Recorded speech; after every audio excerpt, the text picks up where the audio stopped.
요즘 20대, 30대 청년들을 삼포 세대라고 한다는 말을 우리 듣고 있습니다. 연애, 결혼, 출산을 포기하는 젊은이들을 가리킵니다. 참 얼마나 힘들었으면 그럴까요? 또 삶이 얼마나 팍팍하면 그런 결심을 하게 될까요? M4 세대라는 말도 있습니다. 연애, 결혼, 출산을 포함해서 주거, 취업 등 인생의 기본 추구 가치라고 그동안 인정해 온 것들조차도 포기하는 그런 젊은이들을 일컫는 것이죠.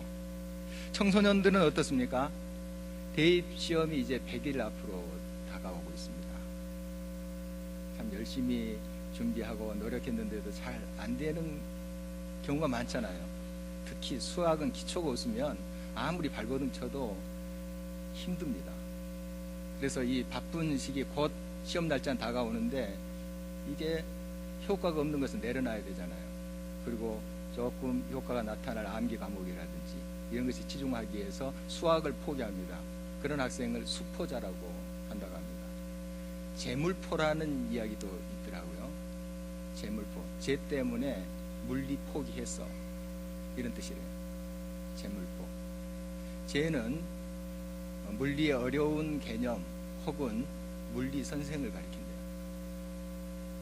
그러니까 남의 탓까지 이제 합니다. 정말 그럴듯한 이름들을 이렇게 붙여서 귀에 쏙쏙 들어오게 합니다. 이런 말들을 들어보면 참 공감이 가면서도 또 마음 한편으로 답답해 옵니다. 참 그럴 수밖에 없는 그 현실, 아무리 발버둥 쳐도 벗어날 수 없는 그런 현실의 벽 앞에 몸부림치고 있는 우리 자녀들의 모습이 그려지기 때문이죠. 며칠 전 어느 건물 입구에서 한 중년 남성이 수희 아저씨한테 육두문자를 날리고 있었습니다. 얼마나 포악한지요. 그런데 그 차를 이렇게 몰고 왔는데 그 차는 고급차예요. 또 돈도 있어 보입니다. 그런데 그의 입에서 나오는 소리가 얼마나 쌍욕인지요. 놀랬습니다. 참 인간성이 많이 그렇게 무너졌구나 하는 안타까움 또 답답함을 그렇게 느꼈습니다. 도덕윤리를 포기한 사람을 도포자라고 해야 하는지요. 몇 해 전 고려대학교 학생 515명을 대상으로 컨닝 설문조사를 했습니다. 컨닝은 이제 시험 볼 때 감독관 몰래 이렇게 옆 사람 거 보고 답안지 쓰는 것을 말하지요. 들키지만 않는다면 부정행위를 할 의사가 있다 하는 문항에 16%가 그렇다, 매우 그렇다. 그리고 47%가 조금 그렇다. 그리고 9%가 잘 모르겠다. 이 9%는 컨닝할 잠재적인 그런 사람들을 말합니다. 그러니까 10명 중에 6, 7명이 컨닝할 의사가 있는 거예요. 우리나라의 최고의 학부라고 하는 그 곳에서 공부한 학생들이 이렇다면 할 말 다 해야죠. 안 보면 컨닝할 의사가 있다는 거예요. 이것이 우리 자녀들의 현 주소입니다. 또 한 조사에 의하면 우리나라 초등학교 학생들 절반 이상이 행복하지 않대요. 물론 우리나라 전체의 행복지수가 하위를 기록하고 있지만 우리 초등학생들조차도 행복하지가 않대요. 그러면 어떻게 되면 행복하겠니? 이런 질문에 돈이 많이 있으면 행복하겠대요. 그래서 돈을 많이 벌기 위해서는 속여도 거짓말해도 괜찮다 이렇게 대답해요. 속여도 괜찮대요. 돈을 많이 벌 수만 있다면. 그게 행복인 줄 아는 우리 손주들, 우리 자녀들의 모습을 보면서 우리가 놀라고 있습니다. 우리 기성세대의 책임이지요, 사실. 정말 이런 모습 보면은 도덕불감증이라는 말을 새삼스럽게 또 언급하지 아니할 수 없습니다. 한국 교회를 바라봐도 답답합니다. 우리가 많이 나누는 것이지만 정말 하나님의 말씀에 따라서 행하고 있는가, 하나님이 기뻐하신 뜻대로 행하고 있는가 하는 걸 보면 답답함이 밀려옵니다. 또 여러 강대국의 사이에서 정말 우리 힘으로 어떻게 헤쳐가기가 어려운 상황, 이런 것을 목도하면서 또 답답함을 느끼기도 합니다. 마치 연일 미세먼지로 뒤덮인 하늘을 보듯이 우리의 마음이 답답하고 한편으로는 또 아려오기도 합니다. 이런 상황 속에서 우리가 넉넉히 있어서는 안 되겠죠. 이런 답답함 안에서 우리가 주저앉을 수는 없을 것입니다. 그래서 우리는 오늘 말씀의 도전 앞에 다시 한번 우리 자신이 나아가기를 원합니다. 한 부분이라도 조금 우리가 더 적극적으로 응답한다면 우리의 작은 믿음의 응답이지만 하나님의 크신 역사로 하실 것이라고 믿고 우리 함께 말씀 앞으로 나갔으면 좋겠습니다. 오늘 말씀의 본문의 배경은 그렇습니다. 유다 백성들이 바벨론에 의해서 멸망당했습니다. 그리고 포로로 끌려간 이야기 우리 많이 듣고 있습니다. 그 포로 상황에서 지금 시인이 하나님께 고백하고 나아가는 그 모습입니다. 자유를 박탈당하고 다른 나라에 끌려가서 고생하면서 삽니다. 얼마나 답답하겠습니까? 그리고 미래가 불투명합니다. 언제 해방이 될지, 언제 자유의 몸이 될지, 고국으로 돌아갈지 알지 못합니다. 이런 답답한 상황 속에서 어떻게 이 깨어있는 하나님의 사람들이 하나님께 응답하며 갔는가 하는 거예요. 물론 대다수의 유다 백성들은 그 바벨론의 답답한 상황만 한탄만 했지, 원망만 했지 깨어서 하나님 앞에 나가지 못했어요. 그러나 거기에 남은 자들이 있었습니다. 깨어있는 자들이 있었어요. 물론 소수입니다만은 그런 자들이 하나님 앞에 나아가서 부르짖음으로 그 어두운 상황들을 깨부시고 하나님의 약속을 붙잡고 나아가는 모습을 우리가 보게 됩니다. 그들의 모습을 우리가 보면서 우리도 그 하나님의 도전 앞에 응답해야 되겠습니다. 이 답답한 이리 보나 저리 보나 가슴이 아려오는 이 현실 속에서 하나님께서 나를 통해서 어떤 일을 이루시기를 원하는가. 비록 우리 부족하고 많이 믿음도 부족하지만 하나님께 우리가 결단하면서 나가는 복된 시간이 되었으면 좋겠습니다. 우리 하나님의 은혜 없이는 우리는 살 수가 없습니다. 사실 지금 내가 존재하고 있는 것이 하나님의 은혜예요. 우리가 누리고 있는 이 자연 환경, 이 공기, 우리가 무심결에 지나치지만은 이것 없으면 우리가 살 수가 없어요. 햇빛, 비, 때에 따라서 주시는 이 하나님의 은혜 때문에 우리가 존재하는 것이죠. 우리가 이것을 잘 느끼지 못하고 살 때가 참 많아요. 이런 하나님께서 우리 모두에게 허락하신 은혜를 일반 은혜라고 한번 제가 이름 붙여봤습니다. 일반 은혜. 물론 하나님의 은혜를 무슨 은혜 이렇게 붙이는 것은 참 썩 그렇게 어울리는 표현은 아닙니다만은 한번 우리가 이해를 돕기 위해서 일반 은혜. 누구나 누릴 수 있는 거예요. 누구나. 그런데 누구나 누릴 수 있다고 해서 그것은 무시해서는 안 됩니다. 제 동기 목사님 한 분 중에 지금 병원에서 사형 선고를 받았습니다. 이제 병원에서 더 이상 할 것이 없다. 집으로 가시오. 그래서 그저께 제가 그 댁에 가서 같이 기도하고 나누고 했었는데요. 정말 그분에게 있어서는 이 한 줌의 공기가 그만큼 소중한 거예요. 호흡을 할 수 없어서 호흡기를 댔어요. 그런데 지금 이제 떼고 하나님께 죽으면 죽으리라 하고 기도하고 있더라고요. 한 줌의 공기에 연명하는 사람들이 지금도 있어요. 우리는 얼마나 자유스럽게 이 공기를 누리고 있습니까? 그러면서 무심결에 지나치는 거예요. 하나님께서 주신 은혜가 얼마나 큰데 계속 안 되는 것만 보면서 불평하는 거죠. 또 우리 가족들을 한번 살펴보세요. 얼마나 의지가 됩니까? 사실 많이 힘이 안 된다, 속만 썩긴다 이렇게 생각하지만 그가 있음에 얼마나 힘이 되고 또 위로가 되는지 몰라요. 공동체, 우리가 몸붙여 살 이 땅, 이 나라 비록 문제 있고 답답함이 많지만은 그런 은혜가 있기 때문에 내가 존재하는 거 아니겠습니까? 우리가 이 일반 은혜에 대해서 감사할 줄 알아야 됩니다. 당연히 누리고 있는 그것을 무심결에 우리가 지나치지만 그러나 다시 한번 고집으면서 얼마나 이것이 큰 은혜인가 하는 거예요. 일반 은혜가 있다면 특별 은혜가 있겠죠. 이 특별 은혜는 우리의 질병이 고쳐진다든지 또한 금전적인 문제가 해결된다든지 그리고 내가 그렇게 간절히 바라던 학교에 합격한다든지 이런 특별한 기도 제목이 응답받는 바로 그것을 특별 은혜라고 한번 이름을 붙여봅니다. 어떻든 일반 은혜든 특별 은혜든 다 귀한 거예요. 다 하나님의 은혜입니다. 우리가 하나님께서 주신 이런 일반적인 은혜에 감사할 줄 모른다면 특별한 은혜를 참으로 감사할 수 없어요. 특별한 은혜를 참으로라는 말을 제가 붙였는데 그 순간에는 응답됐을 때 감사드리는 것 같아요. 그러나 그 순간뿐이에요. 진정한 감사가 아니에요. 일반적인 감사, 하나님께서 주신 그런 하나님의 은혜를 진정으로 감사드려야만이 그 특별한 은혜가 왔을 때도 진정으로 감사드릴 수 있어요.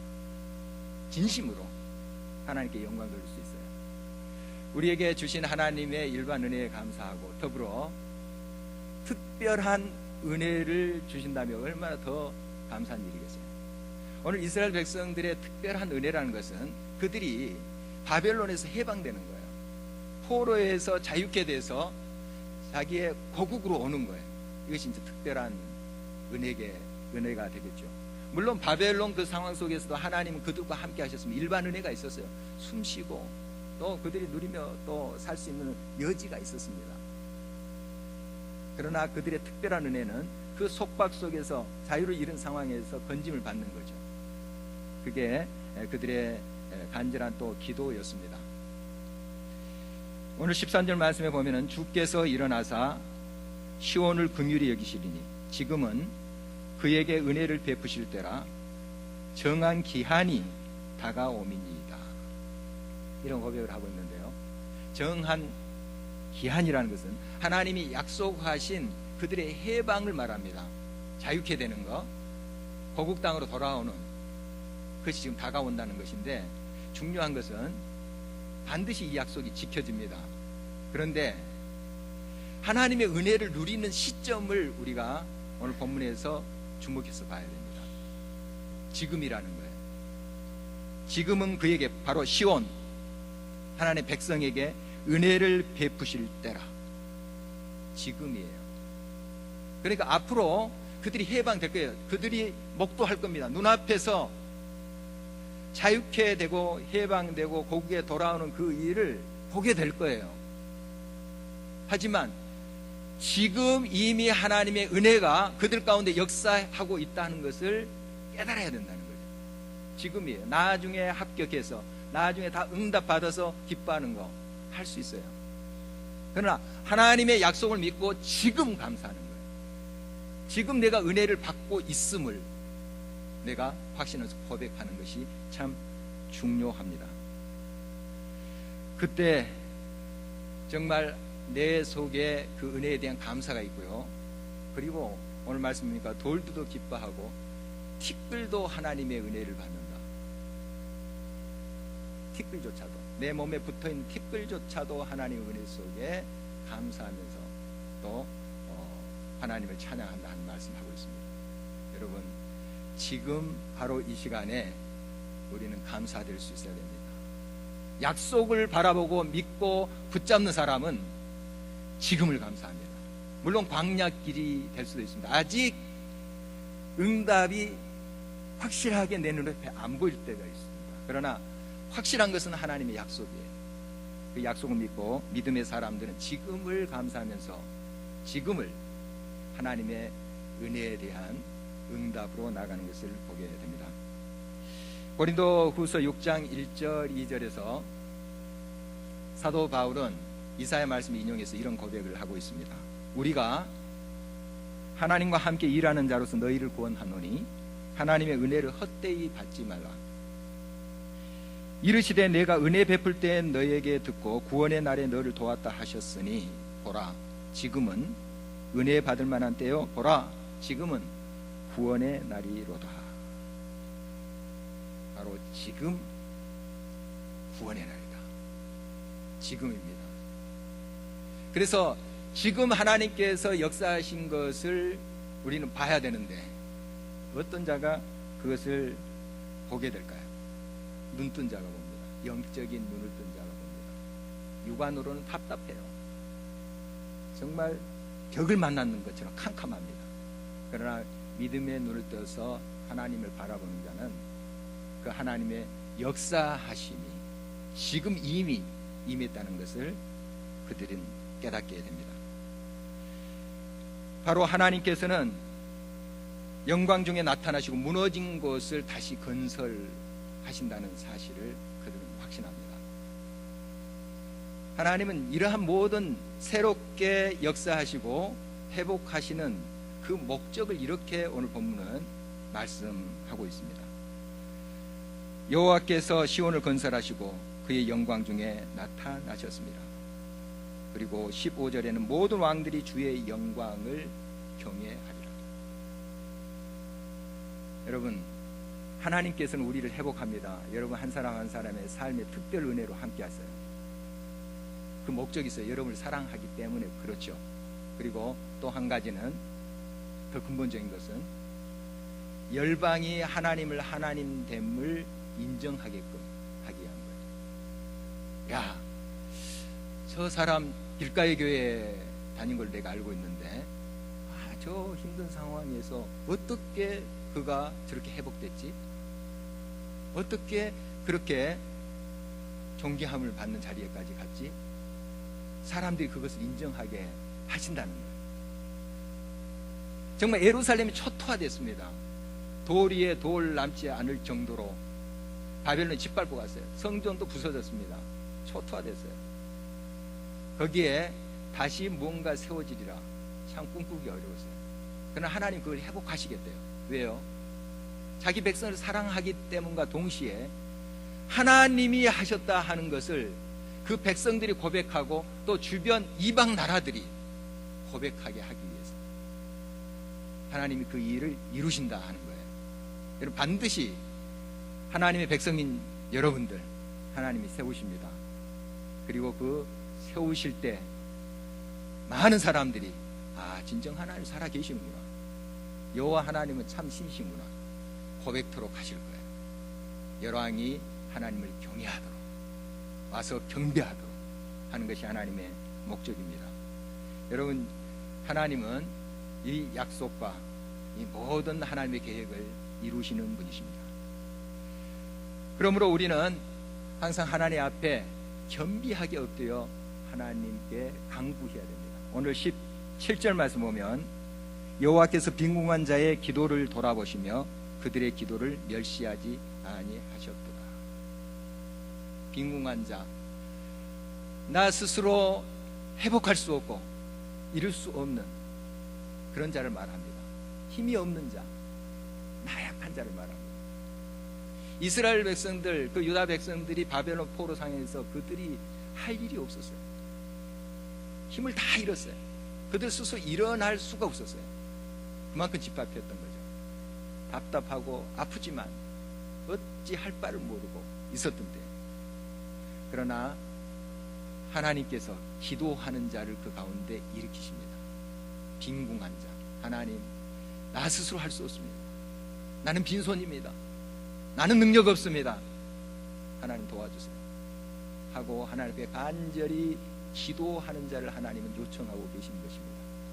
우리의 사정을 다 아시지만 하나님께서는 지금 이 시간 답답한 이 민족의 현실, 교회, 또 내 자녀, 여러 사회 부분의 답답한 현실 앞에 하나님 앞에 깨어서 나아가는 자를 부르고 계십니다. 그것이 방법이에요. 그 남은 자를 하나님이 찾고 계십니다.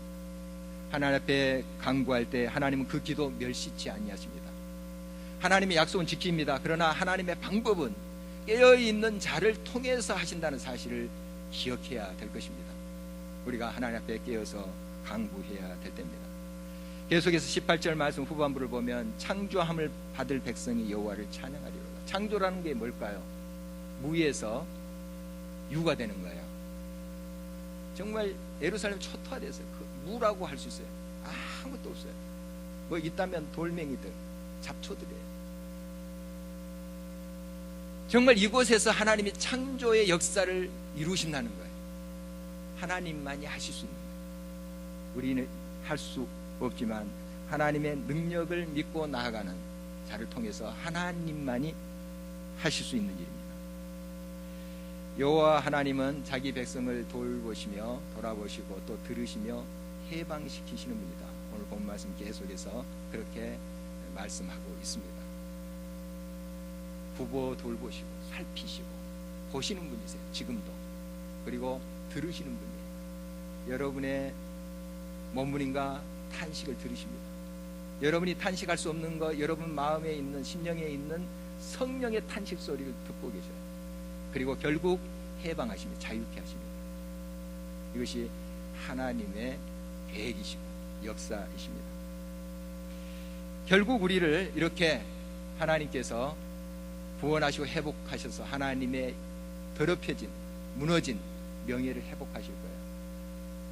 우리의 기도가 필요하고 또한 그 약속 성취의 중간에 과정이 있음을 여러분이 기억하시기 바랍니다.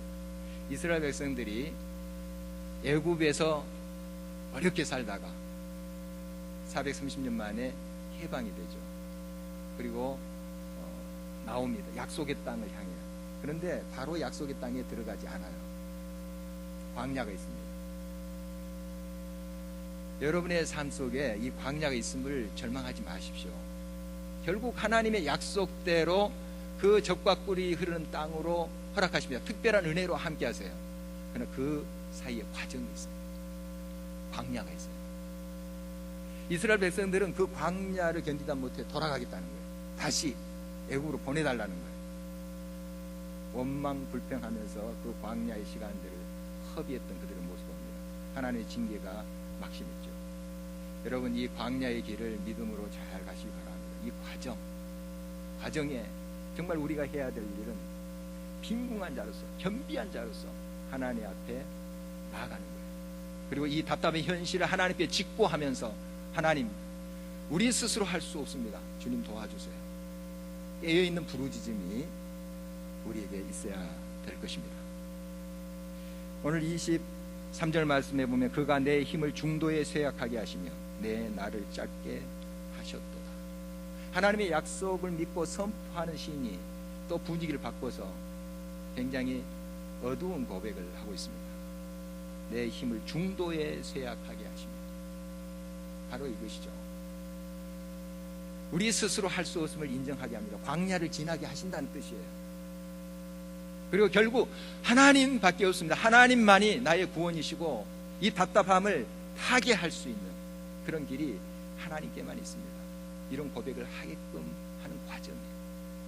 이 과정에 믿음으로 응답하시기 바랍니다. 반드시 그 광야는 과정이지 목적지가 아닙니다. 과정을 통해서 하나님께서 약속하신 바 그 젖과 꿀이 흐른 땅으로 특별 은혜로 함께 하십니다. 이것이 하나님의 역사예요. 그러므로 우리는 이 광야 생활 속에서 우리의 삶의 가치관을 늘 점검해야 됩니다. 내가 육신을 따라 행하는가 아니면 성령을 따라 행하는가 하는 거예요. 우리가 그동안 갈라디아서 말씀 묵상했습니다. 두 가지의 삶이 분명하게 계속 대조되고 있어요. 우리가 예수 그리스도 말미암아 참된 자유함을 입었는데 그 자유함을 가지고 마음대로 사는 거예요. 육신대로 사는 거예요. 결국 어떻게 됩니까? 망하는 거죠. 도덕적으로 영적으로 다 타락해요. 그래서 그 성령의 열매가 아니고 육의 열매를 내죠. 자기중심적으로 살아요. 욕심을 추구하는 사람들의 특징이 자기중심적이에요. 이기적이에요. 그러면 옆에 사람 굉장히 힘들어요. 이기적으로 사는 사람들 옆에 사람 괴롭게 힘들게 해요. 결국 자기한테 돌아와요. 자기가 힘들어요. 그래서 결국 망하게 되는 것이죠. 지금은 편한지 모르겠습니다. 많이 누리고 취하고 해서 그렇지만은 결국 모두가 망하게 하는 길이 이 욕심이에요. 그러나 성령을 좇아 사는 사람은 그 길이 좁은 길일 수 있습니다. 광야가 될 수 있어요. 그러나 하나님의 뜻대로 사는 삶에 성령의 열매가 맺어요. 결국 내가 살고 다른 사람도 살고. 여러분, 이 광야의 길에 이것을 배우시기 바랍니다. 끝까지 나 중심적으로 되고자 하는 나의 본성을, 그 정욕과 욕심을 십자가에 못 박고 성령을 따라 사시길 바랍니다. 하나님의 뜻을 따라서, 말씀에 따라서 늘 하나님의 약속을 붙잡고 빈궁한 마음으로 겸비하여 하나님께 나아가십시오. 성령을 따라 쫓아가면 우리 부족합니다마는 그러나 우리를 통해서 하나님의 생명의 역사를 베푸신다는 사실을 우리가 또 삶 속에서 경험하게 될 것입니다. 우리에게 일반 은혜와 특별 은혜를 주신 그 하나님은 영원 무궁하신 분입니다. 우리의 삶 다 낡아집니다. 꽃과 같이 시듭니다. 우리의 물질, 재능, 모든 것 다 낡아집니다. 오늘 말씀 26절 보면은 천지는 없어지려니와 주는 영존하시겠고 그것들은 다 옷같이 낡으리니 의복같이 바꾸시면 바뀌려니와 주는 한결같으시고 주의 연대는 무궁하리이다. 아무리 화려한 옷도 다 낡아집니다. 우리가 우리의 삶 속에 또 많이 성취하고 성공하는 거 참 귀합니다. 그러나 항상 우리가 그 모든 것들을 볼 때 이것이 목적이 돼서는 안 됩니다. 그걸 통해서 하나님의 영광을 드러내는 도구로 사용해야지. 물질이 목적이 되고 명예가 목적이 된다면 벌써 그것은 다 썩어질 것들입니다. 여러분, 정말 성령을 좇아서 살아가야 됩니다. 하나님의 가치와 말씀을 좇아서 살아갈 때 하나님께서는 자기 이름을 위하여 우리를 회복하십니다. 결국 우리를 높여주시고 다시 세우시고 건설하시고 우리를 통해서 열방이 하나님의 영광을 보게 하십니다. 한 집사님의 아들 이야기인데요, 신방 가서 들은 이야기입니다. 고3이에요. 근데 그동안 이제 공부랑 담을 쌓고 살았다, 이제 그 부모님의 그 이야기인데요. 본인은 이제 동의 안 할지 모르겠습니다. 그런데 최근에 좀 열심히 해서 한 과목이 좋은 성적이 나왔어요. 기뻐가지고 돌아왔습니다. 몇 개밖에 안 틀렸대요. 그런데 이제 나중에 보니까 이게 5등급이에요. 등급에 대해서 잘 모르죠. 저도 잘 감이 없습니다만 이게 수도권 학교에 좀 들어가기 어려운 그런 등급이라고 해요. 그런데 본인은 그동안 본 시험 중에 최고 잘 봤거든요. 기뻐가지고. 그런데 결국 지금 이 단계에서 또 노력하고 발버둥 해도 안 될 건 또 안 되잖아요. 참 힘들어요. 공부라는 게 참 그렇게 힘듭니다. 또 지금 우리 자녀들, 손주들 대학 입시를 두고 얼마나 그렇게 고생하는지 모릅니다. 또 옛날 같지 않더라고요. 시간이 없어요, 얘들이. 그래서 우리 교회 청년들 또 우리 청소년들 토요일도 와서 찬양 연습하고 이렇게 또 주일 준비하고 하는 모습은 너무 귀해요. 자기들 나름대로 여유가 없을 텐데, 정말 마음이 바쁠 텐데 그런 시간을 쪼개서 와서 주일을 준비하고 하는 모습이 얼마나 귀합니까? 이 아들이 이런 이야기를 했대요. 엄마, 공부 말고도 성공할 수 있다는 것을 꼭 보여줄게. 이 말에 웃어야 될지 울어야 될지 당장 판단이 잘 서지 않을지 모르지만 한 가지 분명한 것이 있습니다. 공부를 포기하는 공포자가 될 수는 있어도 희망을 포기하는 희포자가 될 수는 없는 거죠. 이 아이는 희망을 포기하지 않았어요. 할 수 있다는 거죠. 꼭 공부냐는 거예요. 물론 공부를 포기하는 것이 마음이 아려울 수 있고 답답함으로 다가올 수 있겠습니다. 그러나 뭔가 할 수 있다는 소망을 갖게 되는 것이죠. 여러분, 희망은 결코 우리를 포기하지 않죠. 우리가 희망을 포기할 뿐이죠. 참된 희망이신 하나님, 그분의 약속은 반드시 이루어집니다. 이 세상에 여러 가지 것들이 우리를 답답하게 조여오지만 여러분 끝까지 하나님을 바라보십시다. 그리고 하나님이 이루실 그 일을 우리가 믿음으로 보면서 지금 하나님 앞에 성실함으로 응답해 갔으면 좋겠습니다. 우리 작은 힘들 모아 우리가 희망의 주님을 바라보고 나갈 때 또 빈궁한 자로서 마음이 심령이 가난한 자로서 하나님을 온전히 의지하고 나갈 때 우리의 부르짖음에 반드시 하나님은 보시고 듣고 자유케 하실 거예요. 응답하실 것입니다. 지금을 믿음으로 승리하는 저와 여러분 되시기를 주의 이름으로 축원합니다.